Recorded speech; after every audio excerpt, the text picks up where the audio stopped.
नमस्ते सभी को और लर्निंग लेन में आपका एक बार फिर से स्वागत है। आज हम एक अद्भुत यात्रा पर निकलने वाले हैं ताकि हम पृथ्वी पर जीवन के सबसे मूलभूत पहलू को समझ सकें। जैव मंडल, बायोस्फीयर। क्या आपने कभी सोचा है कि सभी जीवित प्राणी आखिर रहते कहाँ हैं? सबसे ऊंचे पहाड़ों से लेकर महासागरों की सबसे गहरी गहराइयों तक जीवन का एक नाजुक और आपस में जुड़ा हुआ जाल फैला हुआ है, और ये सब इसी अद्भुत तंत्र के भीतर होता है। तो तैयार हो जाइए, क्योंकि इस वीडियो के अंत तक आपको जैवमंडल क्या है, उसकी परतें क्या हैं और वह इतना महत्वपूर्ण क्यों है, इसकी पूरी समझ हो जाएगी। चलिए शुरू करते हैं। 2. जैवमंडल क्या है? सबसे पहले, जैवमंडल वास्तव में है क्या? बायोस्फीयर शब्द ग्रीक भाषा के 2 शब्दों से मिलकर बना है। बायोस, जिसका अर्थ है जीवन, और स्फेरा, जिसका अर्थ है गोला या क्षेत्र। यानी शाब्दिक रूप से इसका मतलब है जीवन का क्षेत्र। यह पृथ्वी के सभी पारिस्थितिक तंत्रों, इकोसिस्टम्स का वैश्विक योग है। सरल शब्दों में, ये पृथ्वी और उसके वायुमंडल की वह पतली परत है जो जीवन का समर्थन करती है। इसे एक विशाल, स्वयं संतुलित प्रणाली के रूप में सोचिए, जहां सबसे छोटे बैक्टीरिया से लेकर सबसे बड़े व्हेल तक सभी जीव एक दूसरे के साथ और अपने निर्जीव पर्यावरण के साथ परस्पर क्रिया करते हैं। ये केवल एक स्थान नहीं है, ये एक सक्रिय तंत्र है जहां जीवन फलता फूलता है। इसमें पृथ्वी की पपड़ी, क्रस्ट के हिस्से, जल निकाय और वायुमंडल शामिल हैं, जो इसे एक अनोखा और अत्यंत महत्वपूर्ण क्षेत्र बनाते हैं। 3. जैवमंडल की परतें। जैवमंडल कोई एक समान क्षेत्र नहीं है, यह पृथ्वी के 3 प्रमुख मंडलों के मिलन का परिणाम है। आइए इन्हें समझते हैं। स्थल मंडल, लिथोस्फीयर, भूमि। सबसे पहले है स्थल मंडल। यह पृथ्वी का ठोस बाहरी भाग है, जिसमें पपड़ी, क्रस्ट और ऊपरी मैंटल शामिल है। जीवन के संदर्भ में इसका अर्थ है भूमि, वह मिट्टी जहां पौधे उगते हैं, वे चट्टानें जो पर्वत बनाती हैं, और वह धरती जहां जानवर बिल बनाते हैं।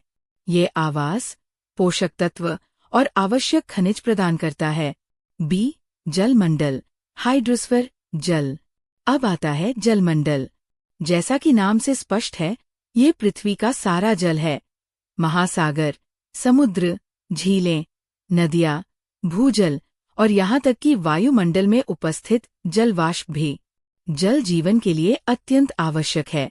ये एक विलायक है, रासायनिक अभिक्रियाओं का माध्यम है और असंख्य प्रजातियों का आवास है।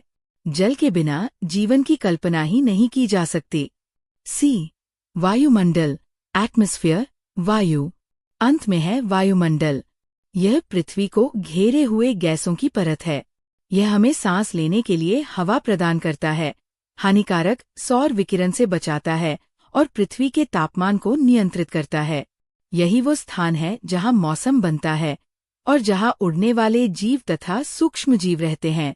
इसमें ऑक्सीजन और कार्बन डाइऑक्साइड जैसी आवश्यक गैसें मौजूद हैं, जो श्वसन और प्रकाश संश्लेषण के लिए जरूरी है। जैव मंडल वही है जहां ये तीनों मंडल मिलते और परस्पर क्रिया करते हैं, जिससे जीवन के लिए उपयुक्त परिस्थितियां बनती है। 4. जैव मंडल के घटक, जैविक और अजैविक कारक।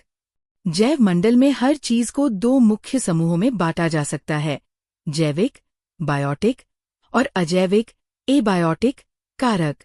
जैविक कारक, बायोटिक, जीवित। जैविक कारक वे सभी जीवित या कभी जीवित रहे घटक हैं।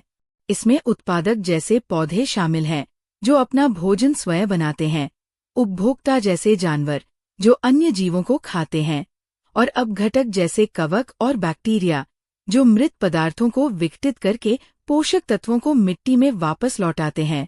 हर जीवित चीज एक जैविक कारक है। बी. अजैविक कारक, एबायोटिक, निर्जीव। अजैविक कारक वे रासायनिक और भौतिक तत्व हैं जो जीवों को प्रभावित करते हैं, जैसे सूर्य का प्रकाश, जल, तापमान, मिट्टी की संरचना, पीएच स्तर, लवणता और वायु की गुणवत्ता। ये कारक निर्धारित करते हैं कि कौन सा जीव कहाँ और कैसे जीवित रह सकता है।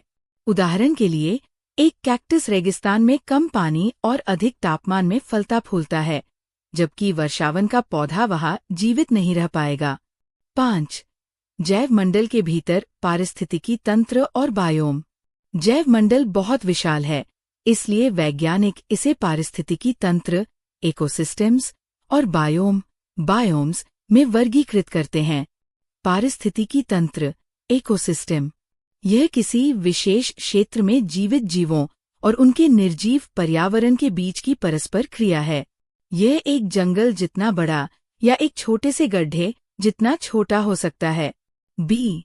बायोम, बायोम पृथ्वी के बड़े क्षेत्र होते हैं जिनकी जलवायु, वनस्पति और जीव जंतु समान होते हैं, जैसे उष्ण अकटिबंधीय वर्षावन, घास के मैदान, रेगिस्तान, टुंड्रा और जलीय बायोम जैसे महासागर और मीठे पानी के तंत्र।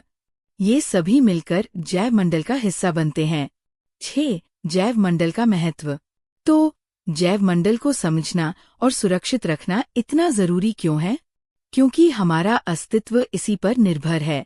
जीवन समर्थन प्रणाली, यह हमें हवा, पानी और भोजन प्रदान करता है।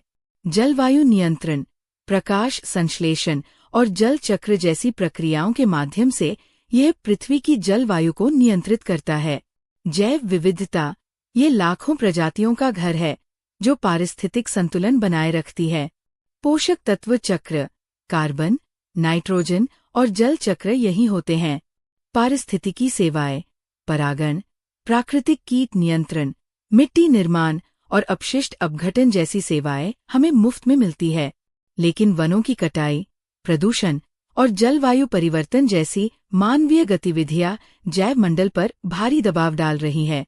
इसे समझना ही इसे बचाने की पहली सीढ़ी है। तो यही है जैव मंडल, जीवन की वो अद्भुत पतली परत जो हमारी पूरी पृथ्वी को घेरे हुए है। स्थल मंडल, जल मंडल और वायुमंडल के संगम से बना ये जटिल तंत्र जीवन के हर रूप को सहारा देता है। जैव मंडल की रक्षा करना सिर्फ एक पर्यावरणीय मुद्दा नहीं है, ये मानवता का मुद्दा है। ये हमारे और इस धरती पर मौजूद हर जीव के स्वस्थ भविष्य से जुड़ा है। जैव मंडल के बारे में आपके क्या विचार हैं? हमें नीचे कमेंट में जरूर बताएं। अगर आपने आज कुछ नया सीखा तो इस वीडियो को लाइक करें, अपने दोस्तों के साथ शेयर करें और लर्निंग लेन को सब्सक्राइब करना न भूलें, ताकि हम साथ मिलकर ऐसे ही रोचक विषयों की खोज करते रहें।